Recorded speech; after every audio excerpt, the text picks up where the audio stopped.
Hi, this is Marie Lundi, your local real estate professional. And so if you are a homeowner and you're planning to buy your next house, you may be wondering, should I put my current house on the market first and then look for my next house? Or should I find my next home first and then put my house on the market? And so if you are in that situation, you will want to watch today's video.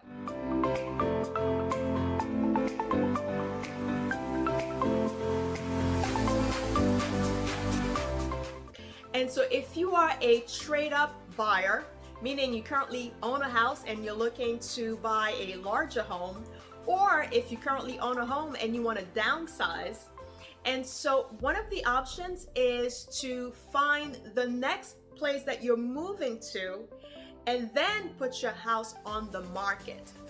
And so in order to do that, or if you're thinking about doing that, the best thing that you can do is speak with a loan officer first to make sure that you do have the financial capability to own two houses at the same time. Now, if you're not in a financial position to own two houses at the same time, or you need the equity in your existing home in order to buy your next home, one of the things that you can do is put your home on the market, your current home on the market, and find a buyer who is willing to buy your home. And once you close on your home, give you 30 to 60 days to find your next home, right? So there are buyers out there that do have the flexibility of time, and they will allow the homeowner to stay behind in their existing home while the homeowner is looking for a place to move to. Generally speaking, they would give 30 to 60 days for the homeowner to find a place and move to the next place. That option is called a use of occupancy or a rent back.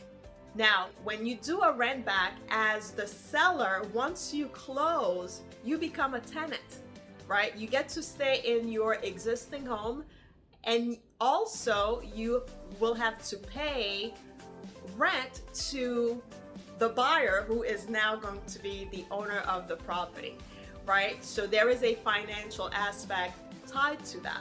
But the good news is you get to stay in your home while you find your next place to move to.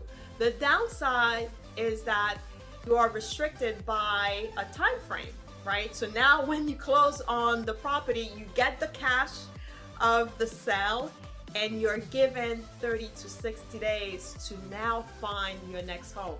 So the clock is ticking, and of course that can be a little bit stressful, okay? But that's an option that a lot of the homeowners choose to exercise if they need to sell their home first in order to buy their future home.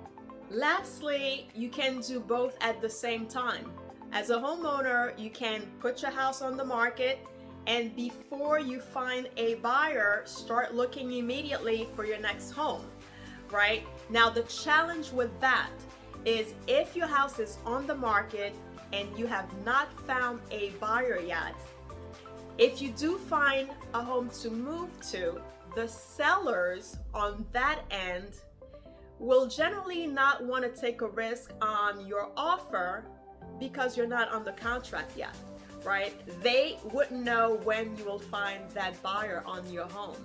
So generally speaking, if your home is on the market and you're making an offer on another property, the sellers on that end will want your home to be under contract to make sure that it's less of a risk of a transaction to take on, all right?